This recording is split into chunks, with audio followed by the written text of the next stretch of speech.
want to talk about one other issue that as I crisscross the country and visit Hispanic communities, Latino communities, Chicano communities, that the issue of housing comes up again and again and again. I walked on the picket line several times in the recent weeks with the workers who are boycotting the Fairmont Hotel. And God bless those workers. And I spent time on the picket line talking to these women who are housekeepers in the hotel. The hotels are, fired a lot of them during COVID and now they're at full occupancy again, but they're not rehiring workers. They're just making their current workers go from 12 rooms to 18 rooms a day that they have to change. And these workers cannot afford to live in Los Angeles. The average housing price in Los Angeles, if you want to purchase a house, is $825,000. That means in order to afford a house, you need to make $212,000 a year. Well, they're not making that. And so they're living in Palmdale, they're living in Victorville, 2 hours ride, and they come here, they go drive to work on a Monday, and at 3 o'clock in the morning, and then they stay in their cars for the week because they can't afford the gas to go back and forth. And that's the life that we've made for them because of the housing issue. And we have in California has the highest rate of homelessness in this country. There are 525,000 homeless people in this country, and there are 35 million people who are on the brink of homelessness. And I'm going to tell you why. Why does California have the highest? California has 12% of the United States population, but it has 50% of the unsheltered homeless. Why is that? I was in San Francisco recently. In 2018, I was part of the team that tried the Monsanto cases in San Francisco.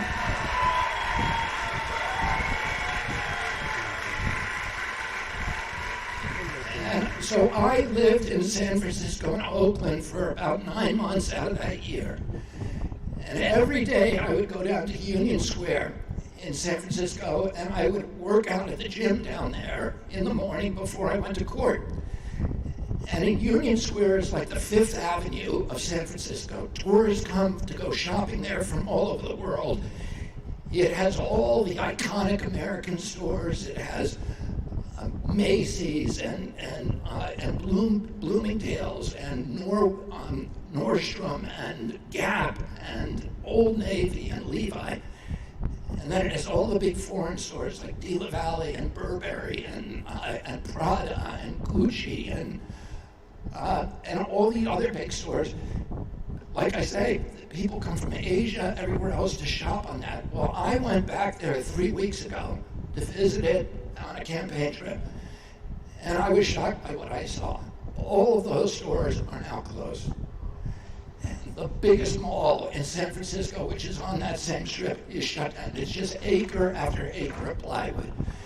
The occupancy, San Francisco has been destroyed. The occupancy rate in San Francisco office buildings is 35%.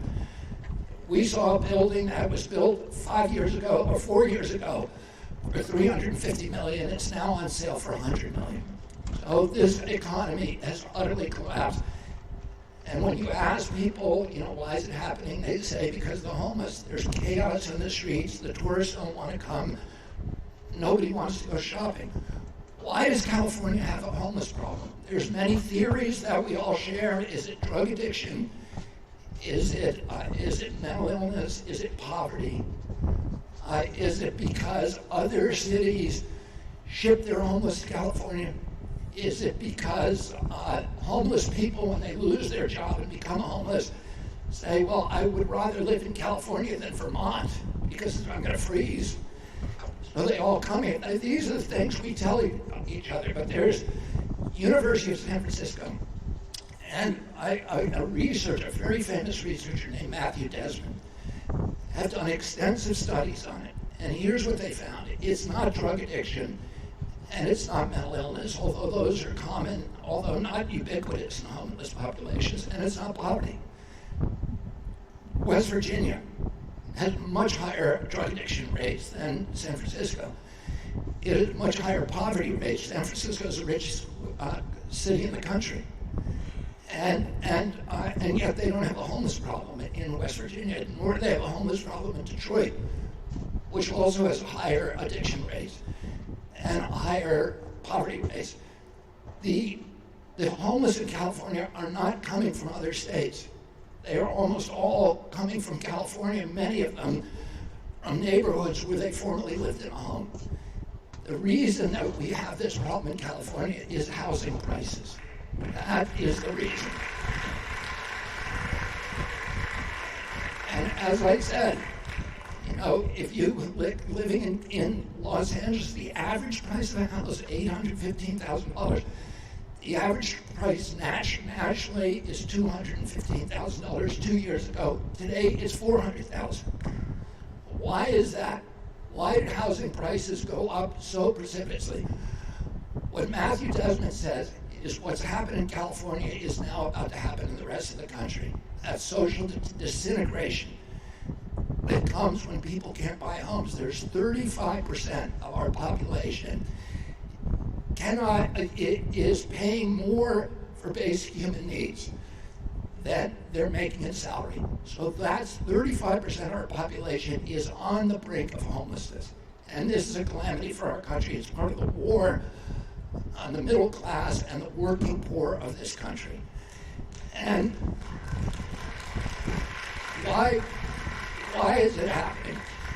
It's happening, one, because of the inflation, paying for $8 trillion in wars over the past 20 years, paying $16 trillion that the COVID lockdowns cost us, closing 3.3 million businesses, but mainly, and so everything is getting more expensive.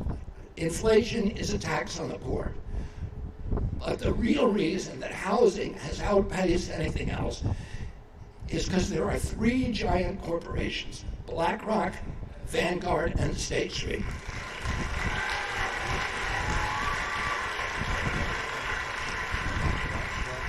And those companies own already 88% of the S&P 500. They're buying up all of our farmland. And now they've decided that they want to own every single family home in America. So when you go, and all of us have, you know, I have 7 kids, 6 of them, when I was their age, I was thinking about buying a home. I have one older one who's 39, the rest of them don't even have it in their mind, and none of their friends do. Kids today, we promised Americans that if this was the American dream. You work hard, you play by the rules, you're going to be able to afford a home. You're going to be able to take a summer vacation, to save for your retirement, to raise a family. But that's just not true anymore. There's nobody in that generation who believes, and that's with one job. Now people have 3 jobs, and they still are, owning a home is completely out of their reach.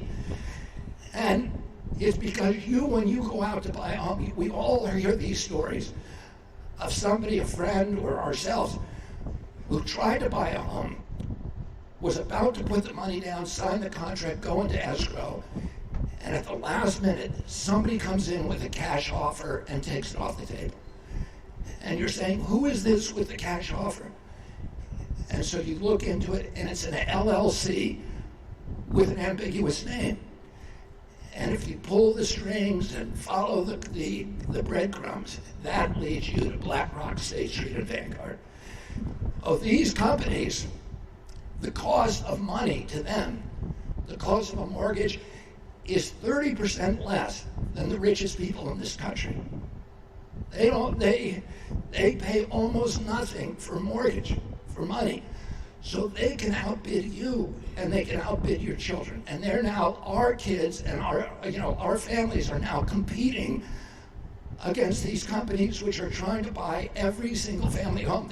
We are on track in this country that within 6 years, corporations will own 60% of the homes in our country. And we are And you know, home ownership is critical to this country. Thomas Jefferson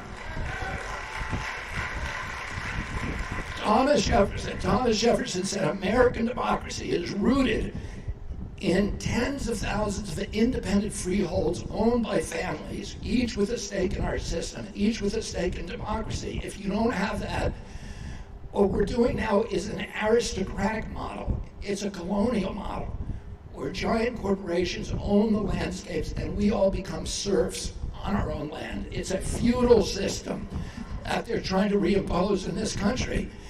And they're doing it because the cost of money is so low to them. And they're, not only that, but if you own a home, as opposed to renting one, and the rental prices, their ownership is now driving the rental prices up. So 48% of people who are renting homes feel that they cannot afford it. They're living paycheck to paycheck, and they have to borrow. You know, we're now living at a time when the average income in our country is $5,000 less than the cost of basic human needs of food, housing, and gasoline. So most Americans are now losing $5,000 a year deficit. They're putting it on their credit cards, and they're paying to Visa and MasterCard and Citibank and Chase and Morgan and Wells Fargo, 22% interest. If the mafia charged you that, it would be called loan sharking. They go to jail. But if those credit card and banks do it, it's just the cost. It's just a business. It's just business as usual. Who do you think owns all of those companies? Blackrock, State Street, and Vanguard. So they've got this. They're doing it right in front of us. They are strip mining the wealth and the equity from the American middle class. If you own a home, as opposed to renting it, you get invested in your community. You care about the schools. You care about police protection. You care about the appearance of your yard. You care about your neighbors. And we become a community again. When they may turn us all into renters,